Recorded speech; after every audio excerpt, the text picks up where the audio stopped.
patuloy na nagbibigay serbisyo. Pag-asa at saya. GMA Regional TV. Kapuso ng bawat Pilipino.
Ito ang GMA Regional TV, One Mindanao.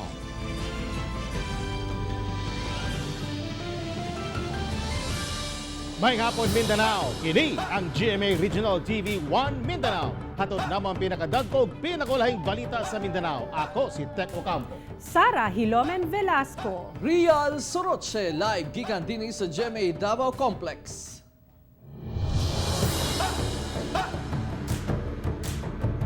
Upat ka dito ang miyembro sa Daula Islamia Terrorist Group patay sa joint PNP ug AFP operation sa Tibuli, South Cotabato. Gila ang mga napatay mo ang magsuong makabangin nga sila sa Adin, Narjaid, Baharan ug Muen. Miyembro kuno sila sa Magid Group nga gipangunahan ni alias Tadoy o Tadoy Private Army. Sumala sa kapulisan, nalambigit ang magsuon sa robbery hold-up, extortion, pagpangawat og motorsiklo, gun for hire ug illegal drugs. Iserve lang unta sa mga otoridad ang warrant of arrest sa magsuong makabangin sa ilang balay sa barangay Basag sa Tibuli apan misukol kuno sila hinungdan sa enkwentro. Nakuha gikan sa mga sospek ang usa ka carbine rifle, 45 caliber pistol, granada ug suspetsadong pinaugang dahon sa marijuana. These people who died in Tibuli, 4 of them, the Makabangin brothers, have warrants of arrest. And then it was issued last January 6, and then they were being monitored because they were monitored of their presence for the police operation. Otoridad nagpaymangno nga mag-igmat kay daghan ang nagapalusot og peking kwarta. Kasagaran sa mga biktima, mga senior citizen. Ani ang detalye. Igo na lang sa pagpangayo og tabang si Lola Evangeline Candol, 80 anyos. Kinsa tagiyaw sari-sari store sa Barangay Tuburan, Pagadian City. Saysay sa biktima, mipalit ko ng sospek sa tindahan og nagkantidad og 150 pesos ug hatagan siya og tinuod nga 1,000 pesos. Taod-taod miingon ang sospek nga duna kini sinsilyo, busa giuli sa biktima ang kwarta ug didto na nahitabo ang pagpangilad. Daingon siya nga kanang nay ni ama ko sinsilyo nay, kari na lang. Yun siya kari na lang. Motoingon ko nga, o sige, giuli na ko ang kwarta nga katong original gyud silbi dili tike. Then pag dayon na nako sukle, ingon na pod siya nga nay kulang day akong sinsilyo. Nakuha tong 1,000 kay akong suklian. Mao na ni iyang sukli ayang hatag. Wa ko na ko batan-aw dayon nga tike na. Sa CCTV footage, makita ang sospek nga nagdali pagpahawa sa tindahan. Pipila ka metro gikan sa tindahan, makita ang duha ka kaubanan sa lalaki nga nagatang sakay sa payong-payong. Gisulayan pa sa apo sa biktima nga gukto ng sospek apan wa na niya kini maapsan. Ginaila na sa kapulisan ang identity sa mga sospek. Sa Davao City, emosyonal si Nanay Rosa Inigo human ang iyang inutang nga 1,000 pesos aron ipanghanda sa iyang birthday na tangag sa mga mangingilad. Oo, sobra pamalit og tambal. Yung saon nga giilad naman pang birthday sa doon ta palit og pansit, bihon baron. Wala na yun. Sige lang, sir. Bahala na sila. Basta mailaglawas. Na biktima si Nanay Rosa sa duha ka tawo nga sakay sa motorsiklo. Modo sa duha, mamalit og sigarilyo gamit ang peking salapi. Punteriya sa mga mangingilad, ang mga gagmayng tindahan ug ang mga nagbantay, mga senior citizen. Unya, ang iyang kwarta, 1,000 niya. Itagaan ko niya og 20, itagaan ako siya og 900. Ya pagkahuman, iabot man akong anak. Nangutana og unsa tuma yung pa ko nga nang 1,000 iyang kwarta day. Kon si ambi daw na bi. Yan ni sirit na day. Padagan kay kampiyon naman ako. Ang kapulisan nanawagan nga mag-igmat sa maong mga modus. Kinahanglang tan-awon gayod ang mga kwartang ginabayad, pinaagi sa mga security features sa kwarta. Opo, mag-report dayon sila no sa pinakadol nila nga police station aron matagaan dayon nato og angay nga aksyon maimbestigahan. Daghan usabang nagpost sa social media nga nabiktima sila sa mga suspect. Busa nanawagan ang otoridad nga muduol sila sa pinakadol nga police station aron ipablatter ang hitabo. So tion jud nimo kung kani siya tinuod o kaning piki. Kauban si Mencho Rawing sa kamera, ako si Rial Soroche para sa One Mindanao. Tulo ka balay ang nasunog sa Cagayan de Oro City. Ang detalye sa live report ni Cyril Chavez. Cyril. Sara gituwang hinungdan sa maong sunog mao ang pagwelding kuno sa Tagbalay. Dakong kalayo ang makita sa video nga kuha ni John Ray Arado diyang miulbo ang kalayo sa Lower Villa Verde, Barangay Balulang, Cagayan de Oro City bandang alas 6 Lunes sa gabi. Sigon sa Tagbalay nga si Cristina Mirador, nagsugod sa ilang ikaduhang andana ang sunog kung asa nagwelding ang iyahang bana. Human sila makasimhot og baho sa aso. Nakita na lang nilang paspas nga miulbo ang kalayo. Pagkabuntag, makita ang tanang gamit og sinina nga nangasunog. Ang ilahang tindahan sa gawas nga bahin na lang ang nahibilin. Tulo ka pamilya ang apektado sa sunog. Siyempre sir, pila ka tuig na mong kuan. Kanang hinaguan. Nawala lang, nalipay na unta mi. Di man na to matagaan ang panahon good. Hinana may tabo.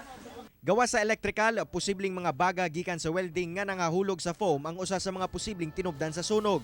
Duha ka balay ang totally damaged ug usa ang partially damaged nga miabot sa 200,000 pesos ang danyos. Daghan kog mga possible nga mga nakita pero ako pa siyang ikuan sa under investigation. Basta nagsugod siya sa second floor sa maong balay ug nabot siya mga aktibidades before gibuhat prior sa incident pero ako amo pa nang sukigon kung unsay nahitabo og maayo. Sara, padayon ang pahimangno sa kabumbiruhan ngadto sa publiko labi pa kung ugaling adunay trabahoon sa mga panimalay mag-amping og kung ang gamiton katong mga tag-as nga boltahe sa kuryente kinahanglan sutaon ang mga linya sa kuryente aron malikay sa sunog. Sara. Okay, dagang salamat, Cyril Chavez. 10 milyones pesos nga kantidad sa gituang shabu ang nakumpiska sa Iligan City ug Zamboanga City. Anang report. Anaa sa kakilong giingong shabu ang nakumpiska sa NBI, PDEA ug PNP. Gikan sa ka high value target atol sa bypass operation sa Purok 8, Bulog, Barangay Tampakan, Iligan City.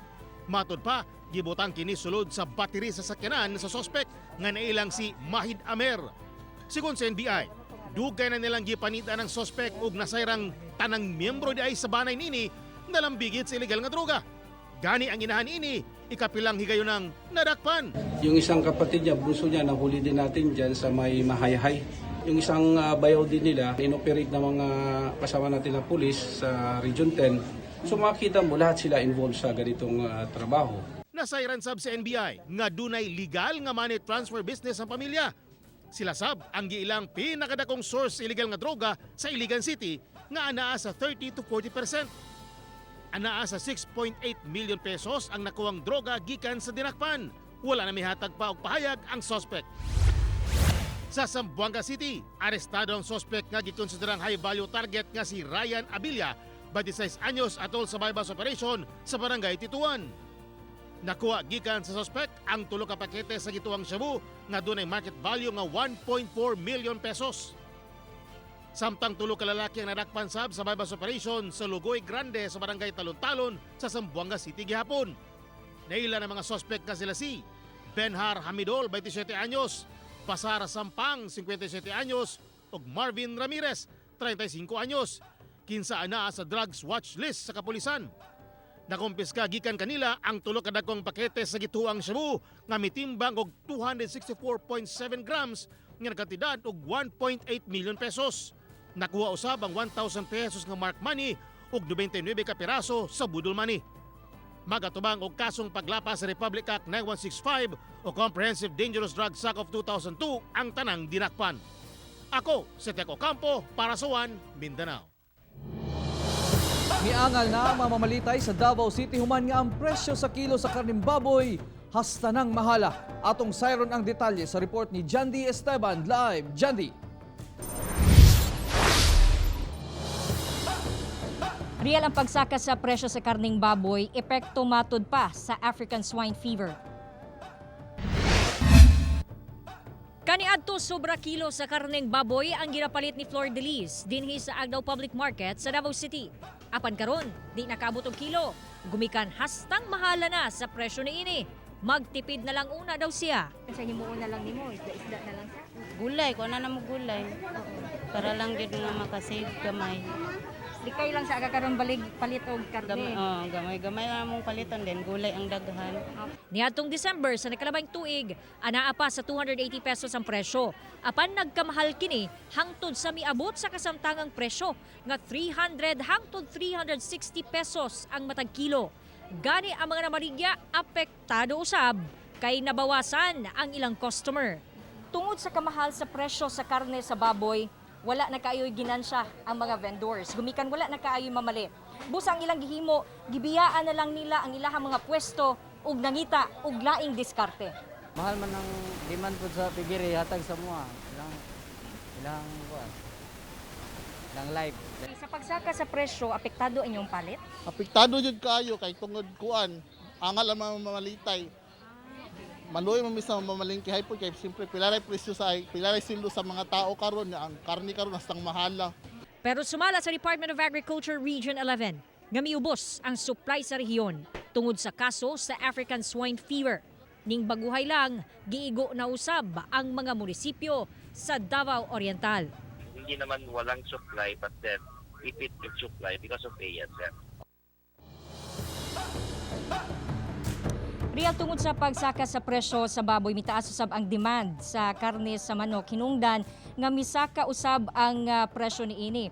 So lauman nga magpatuman ang Department of Agriculture og price ceiling o limitahan ang presyo sa basic goods aron mapaubsan ang presyo niini sa hinanaling panahon. Real. Okay, daghang salamat Jandy Esteban. Sa Butuan City, gipangunahan ni Police Regional Office 13 Director Brigadier General Romeo Karamat Jr. uban ang mga opisyales sa LGU ang paghandom sa National Day of Remembrance alang sa kabayanihan sa SAF 44 unong katuig na ang nakalabay. Nagpahigayon og misa og wreath-laying ceremony. Usa sa mga namatayng sakop sa SAF si SPO1 Lover Inocencio nga taga Butuan City ug ang iyang amahan ni Sir Virgilio Inocencio ang mitambong sa maong aktibidad.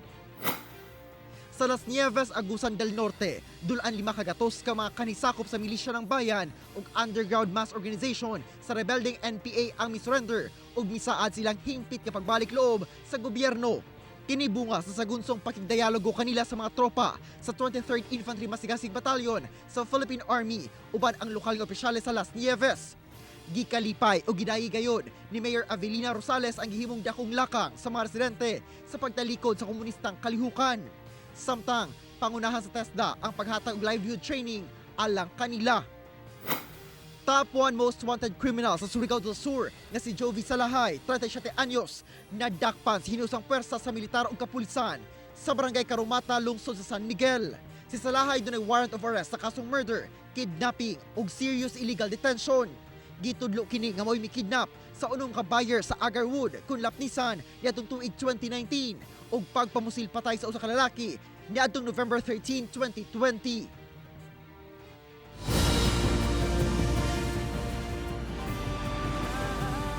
Ito ang GMA Regional TV, One Mindanao.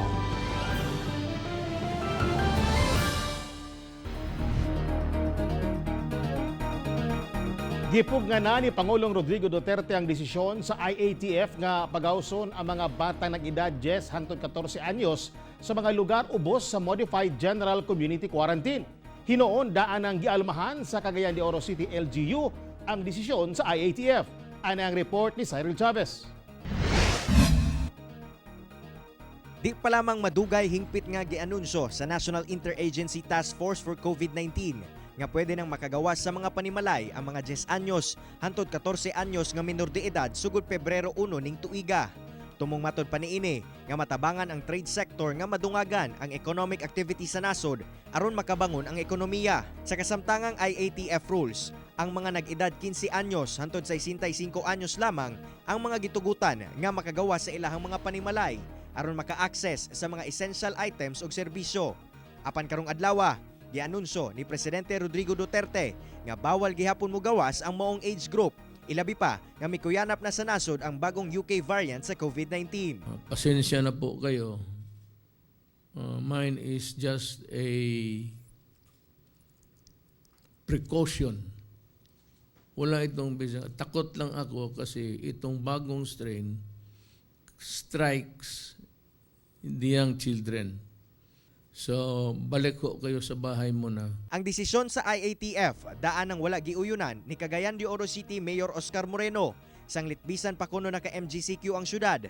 Dili gihapon angay magkumpiyansa ug tugutan ang mga bata nga mogawas sa panimalay tungod padayon gihapon ang hulga sa pandemya. Delikado sab kini, labi pa nga aduna nay kaso sa syudad kung asa natakdan ang ginikanan sa usa ka bata nga nagpositibo sa COVID-19. We have to live with this life that has changed. We have to accept that. If we cannot accept that, lisod kaisel. Lisod kayo. My God, we cannot adjust. And the virus will not adjust for us. Kita gyud mag-adjust in order nga dili ta matakbuyan sa virus. Di sab uyon ang pipila ka mga Cagayanon sa mong proposisyon. Dili gid kay ang mga bata kanang mga lakaw-lakaw diha gid ang usa nga matakdan. Diha gid sila mga takdan ang kuan. Muna nga kuan pwede na lang balay na lang gid sa. Mientras daa pa diha lang nang sagid sa balay o diri sa gawas sa balay. Di na nato yato sa mall kay maglikay na lang ta kay wata kay balo og harapan gina sa hangin na gina wata kay bawo nato makita ng COVID. Padayong pahimangno sa Cagayan de Oro City LGU nga sundo ng health protocols sa batok COVID-19 ilabi na sa Kabatan-unan. Kauban si James Yap sa kamera. Ako si Cyril Chavez para sa One Mindanao. Giilang nga critical risk area ang Barangay 18B sa Davao City. Kinisubay sa ulahing COVID-19 barangay classification. Ani ang detalye sa report ni Sheila Vergara Rubio.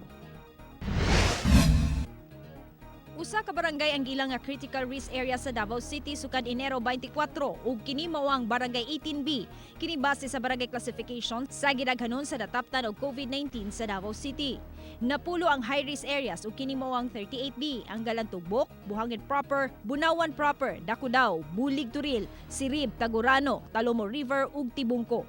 Upat usab ang high-risk barangays nga base sa kaduol sa critical risk area ug kini mao ang 13B, 19B, 20B ug Governor Pasiano Bangoy Agdao. 34 usab ang moderate risk barangays ug kini mao ang 1A, 4A, 5A, 6A, 8A, 11B, 14B, 16B, 17B, 23C, 30C, 33D, 35D, 36D, 39D, A ang Yongto Senior, Agdao Proper, Kabantian, Kalinan Proper, Katigan, Komunal, Dumoy, Gumalang, Ilang, Kilate, Lasang, Marapangi, Matina Crossing, Matina Pangi, Mintal, Sa, Santo Niño, Tugbok, Turil Proper ug Vihison Senior. Samtang 29 usab ang moderate risk nga duol sa high-risk areas ug kini mo ang 2A, 3A, 37D, Acacia, Alambre, Bago Oshiro, Balingaing, Bangkas Heights, Bayabas, Biao Joaquin, Kamansi, Kawayan, Eden, Gatungan, Lacson, Mahayag, Manambulan, Manuel Gianga, Mudiang, Pangyan, Kalinan Riverside, Likanan, Subasta, Tagakpan, Tamayong, Tigato, Tubok Proper, Tungkalan ug Wilfredo Aquino. Sa pagkakaron, ang 104 ka barangay nga wala na mention giilang nga low and minimal risk barangay sa syudad. Ako si Sheila Vergara Rubio para sa One Mindanao.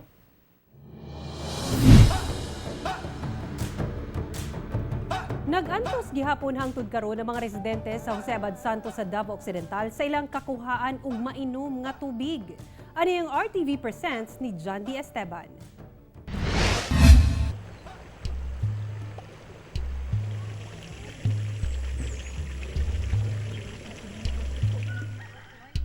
Usa sa mga problema sa mga residente sa Jose Abad Santos sa Davao Occidental, ang limpyo nga kakuhaan og tubig. Sagad sa mga residente, hangtod karon sa mga balon o poso gihapon kakuha og tubig.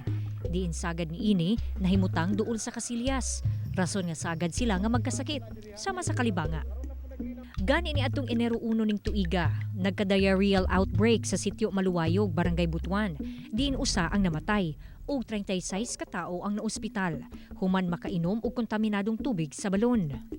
Delikado talaga dahil lahat ng kukuha ng tubig doon mako-contaminate talaga, magkaka-infection talaga. Bale, yung coliform bacteria na galing sa human waste from the septic tank, makakapasok na ngayon sa mga tao uminom ng tubig from that poso. Hinoon, nabutangan na og water system sa maong lugar. Dinhi sa Barangay Bugis, sa Busay nagasalig ang mga residente aron makakuha og tubig mainom. Free-flowing ang tubig dinhi sa Barangay Bugis. Ang tinubdan niini dito sa bukid tubod. Ang problema lang nila, usahay dunay sagol nga mga yuta. Ug ang ilang ginahimo, ilahang ginapalugdang una, unya ginapabukalan aron luwas nga imnon. Sayang host na mo dito, sayang ay panahon time nga magkuan siya ba, natanggal lang katong ipang pisi nila katong itali dito, dito bikuan og usay dili bitaw na bukuan mo agas nga may kaayo nana di ay kuan dito Usahay masudlan og hugaw. Hugaw. Pananglitan nga maglinog, kana lang yun nga magyelo among tubig.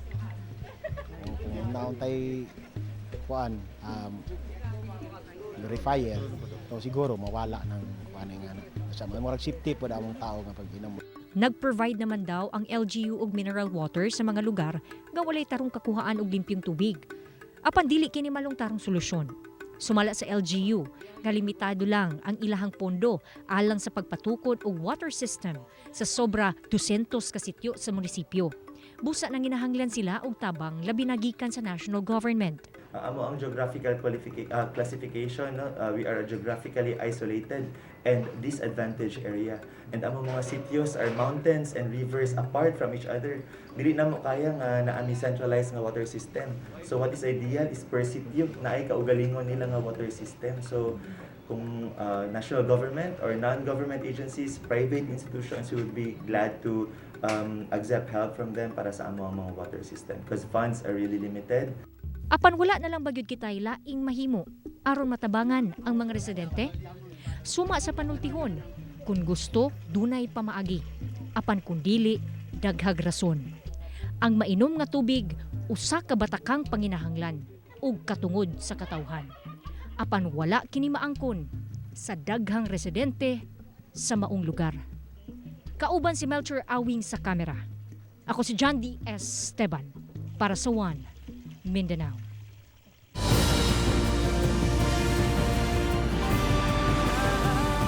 Ito ang GMA Regional TV, One Mindanao.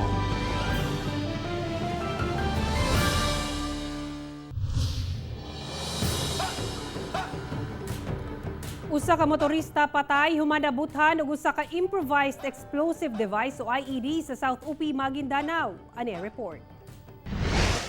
Patay ng usa ka rider sa motorsiklo nga ilang si Alberto de los Santos. Samtang nuluwas ang samdang backrider nining si Loreto Palma Jr. human busikan ang usa ka IED sa National Highway sa barangay Rumangaob sa South UP, Maguindanao pasado alas 5 kaganiyang sayo sa buntag. Nahitabo ang pagbusikat pipila lang ka metro gikan sa Municipal Hall. Gikondina ni South UP Mayor Reynalbert Insular ang maong pag-atake. Pagka alas 10:30 sa buntag, laing IED ang napalgan sa merkado sa usa sa mga namalengke sa mao gihapong barangay. Usa kini ka 105mm mortar nga adunay triggering device nga daling gidefuse sa Explosive Ordnance Division sa kapulisan. Kinumduman nga wala mapuruhan si Mayor Insular human gipabutan og bombang yang convoy sa Pilar Village sa Barangay Itaw. Pipila ka semana na ang milabay. Diin Bangsamoro Islamic Freedom Fighters kun BIFF ang gituhuang responsable sa mong pag-atake. Ako si Teco Campo para sa One Mindanao. Kapin 99.7 milyon na ang nagkasakit og COVID-19 sa tibuok kalibutan, samtang kapin 516,000 na ang nataptan sa Pilipinas. Ug sa Mindanao, kapin 45,400 na ang dunay COVID-19. Lapas 99,718,000 na ang naig og COVID-19 sa tibuok kalibutan. Sobra 55 million na ang recoveries ug kapin 2,140,000 ang namatay. Samtang 1,173 ang bagong COVID-19 cases sa Pilipinas karong adlaw. Busa ang kinatibuk ang ihap, 516,166 na. 30,357 ang active cases, human 475,423 ang recoveries ug 10,386 ang namatay. Ug sa Mindanao, 45,406 na ang dunay COVID-19. 5,788 ang active cases, human 37,858 ang naayo na ug 1,760 ang namatay. Mga kagayanon nga nadakpang nag-inom, nag-ihay og ikyas atol sa operasyon nga gihimo sa Regulatory Compliance Board kon RCB sa Cagayan de Oro City. Dugang detalye sa report ni Cyril Chavez. Ulagway kini sa mga nabilin nga personal nga gamit sa mga customer sa pipila ka establishmento diyang nadakpan sa mga personay sa RCB ang nag-inom sa mga resto bars. Taliwala pa man nga gibawal kini subay sa quarantine guidelines. Misupak ang pipila ka establishmento sa guidelines sa Department of Trade and Industry nga 2 servings of liquor per customer. Sa upat ka mga patigayon nga gisuroy sa RCB, usa lamang ang nakita nila nga nag-comply sa guidelines. Akong impresyon niya to, Cyril, nga ang ilang tuyo inom gyud kay nganong pag-abot namo ng lukso man, ng lasyat man ito luyo. So posible kahibalo sila nga bawal, pero mo man lagi kang kinaiya ba nga bisag bawal buhaton kay magulat ka takpon. Buot lang kuno sa RCB nga mutuman ang mga negosyante sa guidelines tungod nagpadayon gihapon ang hulga sa pandemya.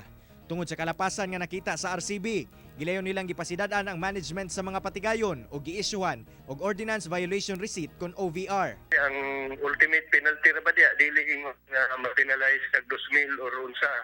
Kundi ang ultimate penalty is matakdan sa virus. Pait diya kaysa ma-penalize lang kag multa. So pait ang matakdan sa virus. Panawagan sa RCB nga sundo na lamang ang mga patakaran nga ginapatuman sa kagamhanan, sanglit alang ra gyapon kini sa kaayuhan sa tanan. Ako si Cyril Chavez para sa One Mindanao. So, Paul Misamis Oriental, lalaki nga naghupot og illegal nga armas gidakop sa kapulisan. Pinaagi sa search warrant kagikan sa Regional Trial Court Branch 18 sa Cagayan de Oro City. Nasulod sa otoridad ang balay ni Steward na maagad sa Zone 4, Barangay Igpit, Upol, Misamis Oriental. Dinin recover ang usa ka 38 caliber revolver ug 3 ka mga buhing bala. Gikustudiya na sa Upol Police ang suspect sa pasakaan og kasong paglapa sa RA 10591 o illegal possession of firearms and ammunition. Mipanaw na ang National Living Treasure o gawad sa Manilika ng Bayan o Gamaba, awarding nga si Fu Yabing Masalon, dulo sa edad nga 106 years old. Mipanaw siya kaganyang alas 12:30 sa kadlawon sa iyang balay sa Barangay Landan, Pulumlok, South Cotabato. Sumala siyang apo nga si Arthur How Dudes Gulile. Tungod sa iyang katigulangon, hinay nang mulihok si Fu Yabing dulo ni adto pang milabayng bulan. Nailan si Fu Yabing dulo kinsa usa ka blaan sa iyang pagtahi, paghabi ug paghimo sa ilang mga tradisyonal nga attire sa tribong blaan. Ihaya siya sa Weaving Center sa sitio Amgo. Pinaagi sa Proclamation 126, gideklara siyang National Living Treasure ni Pangulong Rodrigo Duterte niadtong tuig 2016 ug niadtong tuig 2018 nahimo siyang Gamaba Awardee. Abli na sa pagdawat ug mga aplikante ang usa ka foundation sa dakong mall sa nasod sa ilang ginatanyag nga scholarship alang sa incoming college students sa school year 2021-2022. Anang report Sheila Vergara Rubio. Giagni sa SM Foundation ang mga incoming college freshmen sa pag-apply sa ilang scholarship nga ginatanyag matag tuig. Sanglit dunay pandemya, mamahimong online ang pagsumite sa aplikasyon sa mismong website sa foundation. Kwalipikadong mag-apply ang mga grade 12 graduates gikan sa private o public schools nga dunay DepEd voucher. aron mas makatabang sa ma-deserving nga estudyante. Ang maong scholarship nag-require nga ang total household income sa aplikante dili mulapas sa 150,000 per year. The courses included in our program are in accountancy, computer science, secondary education and elementary education. And for engineering, we have the following courses: civil engineering, mechanical, electrical, electronics and communications engineering, and computer engineering. Ang maong scholarship program naglaraw nga makatabang og daghang batan-on kinsa buot makatapos og pagtuon taliwala sa kalisod. Si Kyle Aaron Montivon, BS Computer Science student, magduha ka tuig na nga ga-maintain siyang grado aron magpabiling kwalipikado sa mong scholarship program. Kailangan din ako siya kay syempre being the second amongst the siblings kay ako lang ang first good na gipas na Kaskwilag College. Tapos to sustain my education, kailangan ako i-support akong sarili through other means other than asking from my parents. Ang mga madawat nga scholars, libre og tuition fee sa mapili nila nga eskwelahan, dunay monthly allowance ug dunay oportunidad nga makatrabaho matag summer.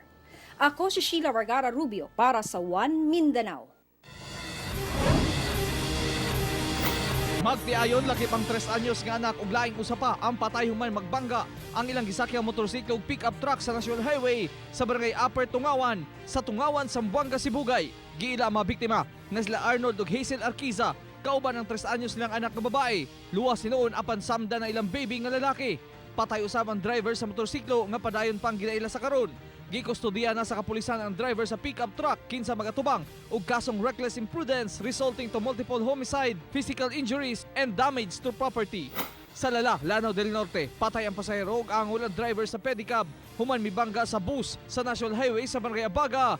Giila ang biktima nga si Marilo Manggubat samtang ang driver mo si Alfredo Catani. Na short matod pa ang driver sa pedicab diyang mi-U-turn kini hinungdan sa bus kini na padulong. Samtang sa darong Santa Cruz, Davao del Sur, gitabang sa mga personahe sa Insert Rescue Group ang rider sa motorsiklo human kini madisgrasya sa dalan. Wala na nagpaila ang driver, hinuon gagmayng panguslang ang naangkon sa biktima.